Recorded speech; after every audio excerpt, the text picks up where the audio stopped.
In today's episode, Jessica asks, how will a data scientist create my model or hypothesis if they don't know my business? It's an excellent question, and actually one of the big problems facing data science, machine learning, artificial intelligence. The short answer is you can't. There's no way to create a hypothesis, no way to create a model, no way to create a piece of code without knowing the business. Remember that data science is fundamentally 4 different skills, right? It is business skills and subject matter expertise or domain experience. It is scientific skills. It is technical skills, and is mathematical skills, statistical skills. A lot of what people think of as data science tend to be overly heavy on the technical skills by a large margin, and the mathematical skills. And those are important, right? You can't do data science without those two at the more complicated levels. But the scientific skills, the hypothesis creation, tends to not be taught a whole lot or taught very well. And the domain expertise and the subject matter expertise are something you really can't teach effectively in a generic data science course or degree or whatever. And I know there's a ton of them out there. Get your data science certificate in 6 weeks. And what they're teaching mostly is coding. But that's a quarter of the puzzle, right? Hypothesis testing, when you're creating a hypothesis, there's the 3 steps to it, right? There is, you have a question you need an answer to. You define the parameters of the question, what data you'll need, what information you'll need, and then you create a hypothesis, which is a verifiably true or false statement on a single condition. Example, you're about to do a website A/B test, an experiment, and you have a hypothesis. Well, you have a question, like, what would make my website convert better? Well, that's a pretty broad question. What are all the things that go into conversions? Do your customer journey mapping, do your path analysis, do your audience segmentation and demographics, and now you're starting to define the problem. And you come down to, we think that we've got a different audience from one channel than another. I think our Twitter audience is different than our LinkedIn audience. Okay, that's a good definition of the problem. Now, how are you going to test that? What will you test to prove true or false that statement? The question would be, or the hypothesis would be, our Twitter audience converts better than our LinkedIn audience. That's a really good hypothesis because you can prove it true or false, and it's only testing one thing.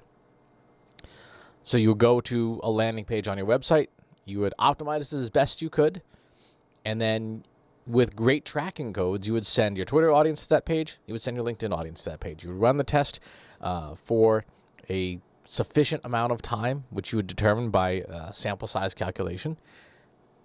And then after that, you would analyze the results and draw a conclusion that either one audience does perform better than the other, neither audience performs better than the other, or that you messed up somewhere and you have to start over again. But you can see how if you didn't have marketing domain expertise, marketing skills, you might leap to the most naive conclusion. Well, let's try changing the button color. Well, no. In this example, maybe you identified the audience was the problem. Remember, we're going back to Bob Stone's 1968 direct marketing framework. List, offer creation. List is your audience.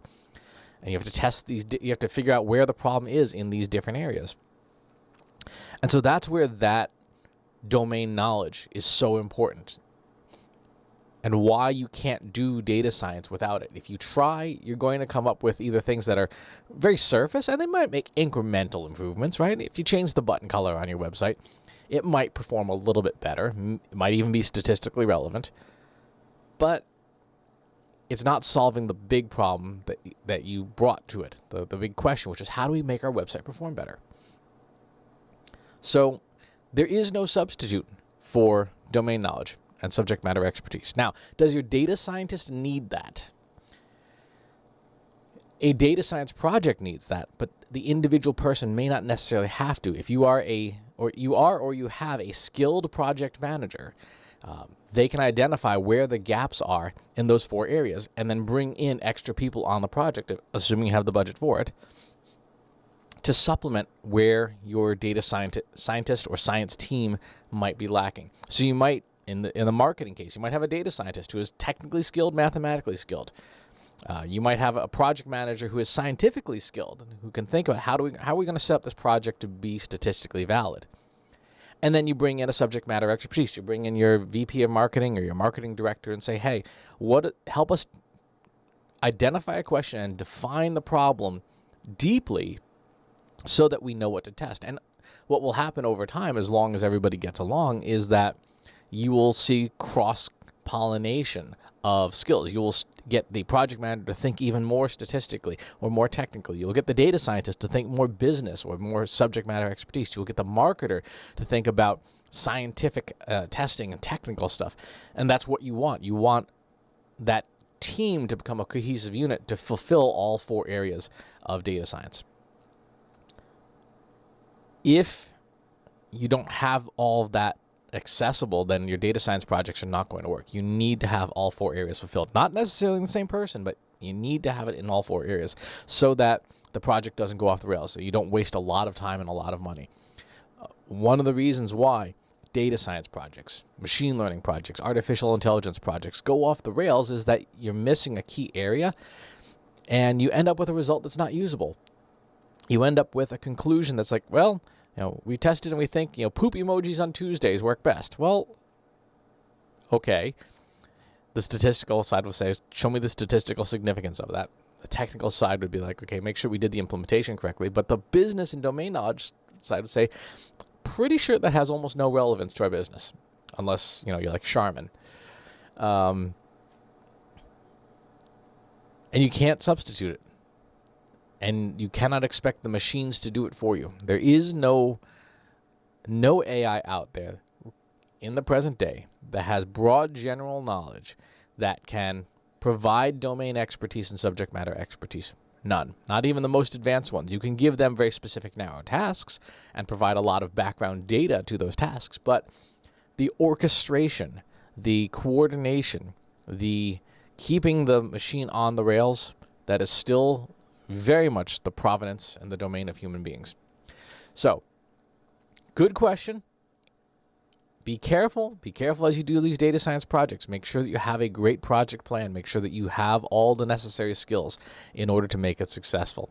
If you have follow-up questions, leave them in the box below. Subscribe to the YouTube channel and the newsletter. I'll talk to you soon. Take care. Want help solving your company's data, analytics, and digital marketing problems? Visit trustinsights.ai today and let us know how we can help you.